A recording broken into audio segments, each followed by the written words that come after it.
Olá, eu sou a Susana Caseiro, autora do Cultivos da Caseiro, e hoje vamos falar das tarefas importantes para fazer nesta altura do ano, de modo a prepararmos a nossa horta para o outono e inverno, e vou falar ainda e mostrar passo a passo como fazer vermicompostagem em casa. Sejam bem-vindos aqui ao meu jardim e acompanhem-me até à minha horta Segarde.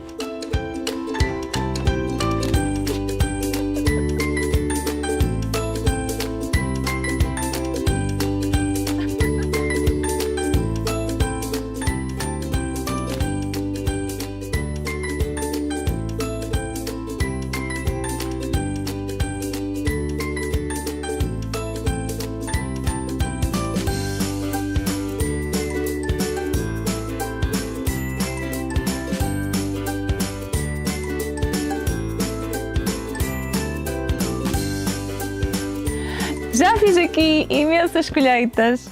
Este mês, à semelhança dos meses anteriores, são meses de muitas colheitas na horta e parece mentira se vos disser que no espaço de um mês a maioria destas plantas vai começar a morrer. Ou seja, o final do verão está a aproximar-se, os dias começam a ficar mais curtos e a verdade é que nós temos que considerar e pensar que se queremos continuar a colher nas próximas estações, nomeadamente outono e inverno, temos que começar a planear. Sim, está na altura de começarmos a planear as nossas colheitas, os nossos cultivos para o outono e o inverno. Temos que fazer aqui uma análise daquilo que nós podemos começar a tirar da nossa horta para dar espaço para outros cultivos serem plantados ou semeados. Neste momento eu acabei, por exemplo, de definitivamente retirar aqui os coentros que já tinham dado semente, que já estavam secos, que era a altura ideal para poder guardarmos as nossas sementes. Portanto, esta altura é uma altura que algumas das tarefas que podemos fazer importantes são, por exemplo, colher alguns legumes para guardar sementes, caso nós tenhamos esse interesse em fazê-lo, porque é realmente vantajoso e eu tenho um artigo, podem espreitar no blog, que fala sobre isso. Também é uma altura ideal para colher algumas ervas e secarem, para guardarem também para as próximas estações. Lembram-se, plantamos há um mês atrás este pimenteiro, já crescido, com pimentos. Eu cortei na altura os pimentos que tinha e eles já deram mais. E já estão a ficar aqui estes bem na altura de colher, bem maduros. Eu fui de férias, vim de férias e tinha aqui esta surpresa boa. É claro que toda a rega automática facilita este processo, não é? Não precisa de me preocupar e jamais conseguiria, porque os pimentos, malaguetas, aliás, e qualquer, no fundo, legume de fruto precisa de muita água e, portanto, é importante nunca lhe faltar. E agora está aqui ainda bonito, provavelmente ainda vai dar mais. Também tenho aqui este pimenteiro padrão, também já a dar pimentos, já colhi estes. Podemos, de facto, ir colhendo alguns dos legumes que vão continuar a frutificar, nomeadamente as malaguetas e os pimenteiros até virem o frio, mas tentar perceber onde é que nós podemos encaixar alguns espaços para semear e plantar o quê? Legumes de raiz, essencialmente, e algumas folhas. Ter em consideração algumas dessas variedades que vão escolher adequadas para dias curtos. Rabanetes, beterraba, alfaces, alface de cordeiro, acelgas, algumas couves, repolho, que demora uns 60, 90 dias, mas está na altura realmente de pensarmos alguns dos cultivos que estão no final do ciclo, que vamos retirar. Eu já retirei aqui as courgettes para dar exatamente espaço para outros cultivos surgirem. Aqui os rabanetes também, já os retirei. Já semeei os coentros, que era importante.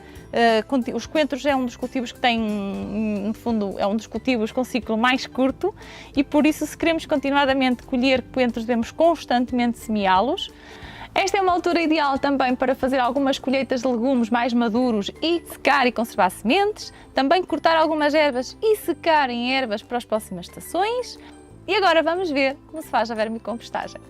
Então, eu vou mostrar aqui, num passo a passo, como fazemos o processo da vermicompostagem. Há muitas vantagens em fazermos a vermicompostagem em casa e muitas vezes a gente tem alguma resistência a tentar porque faz confusão. Desde que eu tenho aqui a Segarde, acaba por me facilitar todo esse processo porque, no fundo, é um módulo que tem o vermicompostor encaixado em toda a estrutura e acaba por ser mais fácil ainda porque todos os lixiviados que resultam deste processo da vermicompostagem, não é? Porque existem sempre aqueles líquidos que são os lixiviados, acabam por seguir para a água e vai regar em simultâneo então a horta já com estes nutrientes.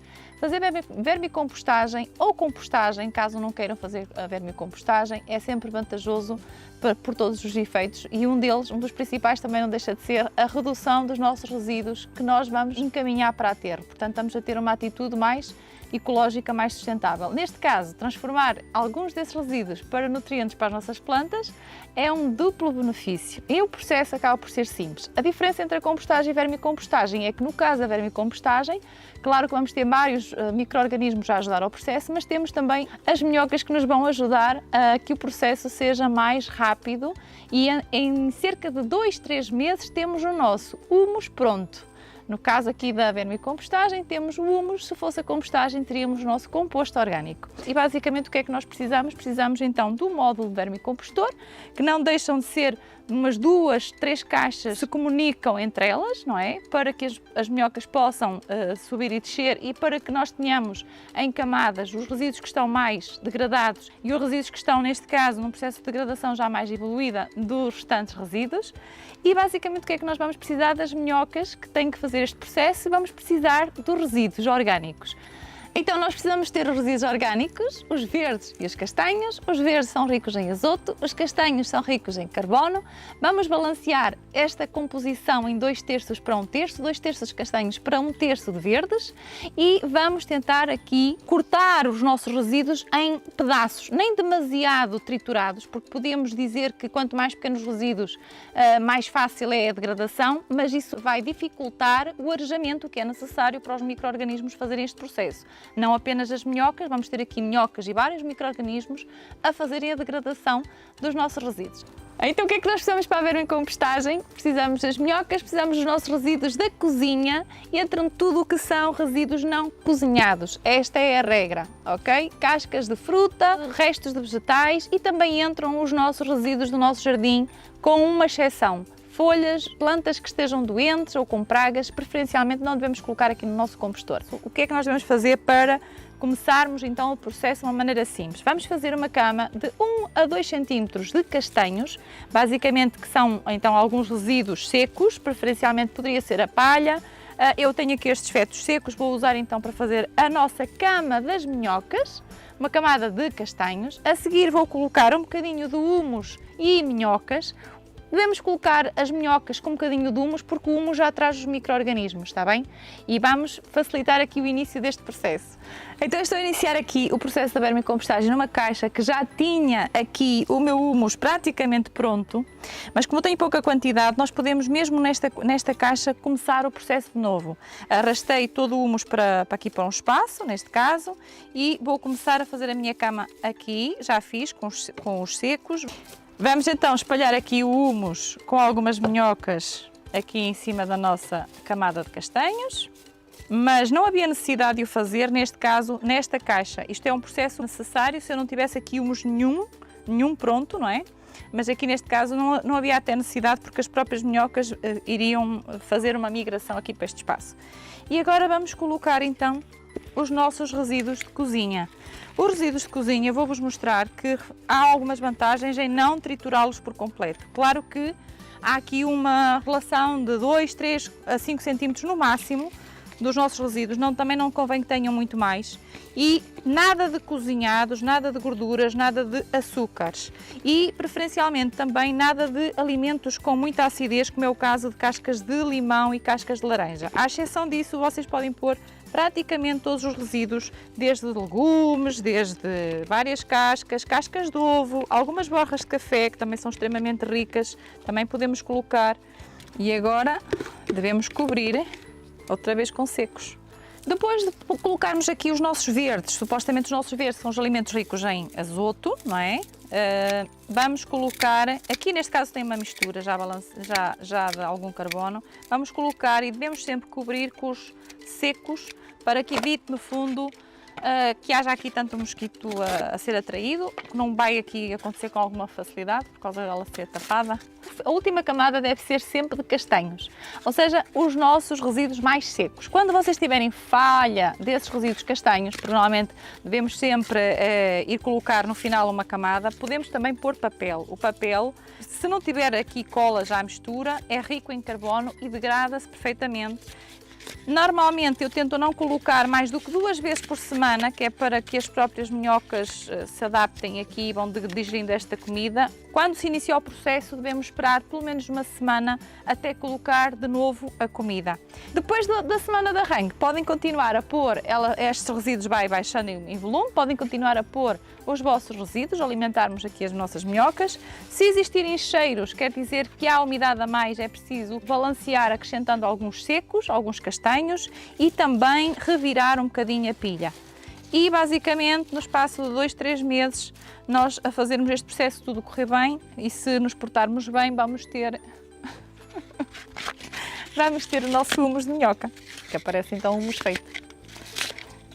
Espero que não vão pingar muitas minhocas, espero que não, elas entretanto com o calor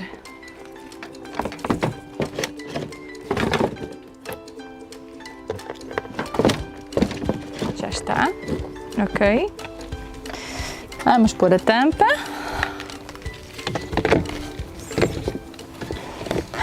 As minhocas não saem, as minhocas têm entrada de ar, têm entrada de... Há aqui umidade que vai passar destes módulos.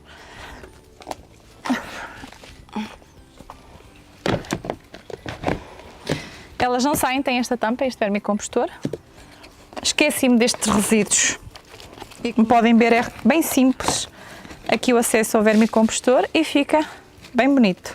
Então, já fizemos muitas colheitas, nesta altura do ano há muita coisa para fazer, sementes para colher, ervas para guardar, vimos como se faz a vermicompostagem, já sabem que se tiverem dúvidas podem partilhá-las comigo aqui nos comentários e vemo-nos no próximo vídeo, aqui na minha horta Sea Garden.